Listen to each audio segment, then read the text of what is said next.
এটা আপনারা দেখতে পাচ্ছেন যেটা, সেটা হচ্ছে একটা মাটির পাত্রে আমি খোল জল ভিজিয়েছি, যেটা অর্গানিক পদ্ধতিতে সমস্ত গাছের জন্য সবথেকে ভালো খাবার। এখন বর্তমানে আমরা শীতের গাছ করছি, গোলাপ গাছ, চন্দ্রমল্লিকা, বিভিন্ন ধরনের সমস্ত গাছের জন্য এটা দিতে পারবেন।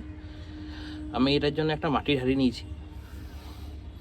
মাটির হাঁড়িতে প্রায় আমি 80 গ্রাম 70 গ্রাম মতন সর্ষের খোল আর 50 গ্রাম মতন বাদাম খোল।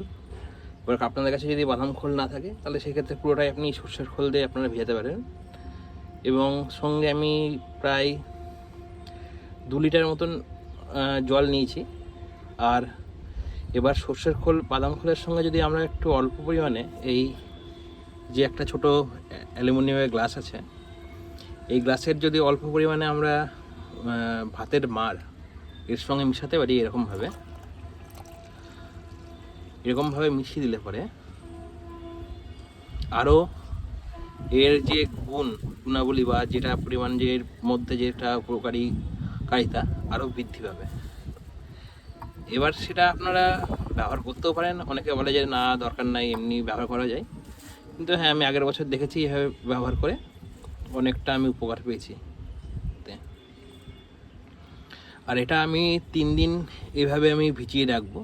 এটা প্রায় 2 লিটার আছে এবং এর সঙ্গে আরও কম করে 8 থেকে 10 লিটার জল আমি মিশিয়ে আমি সমস্ত গাছে একদম পাতলা করে আমি এটা ইউজ করব।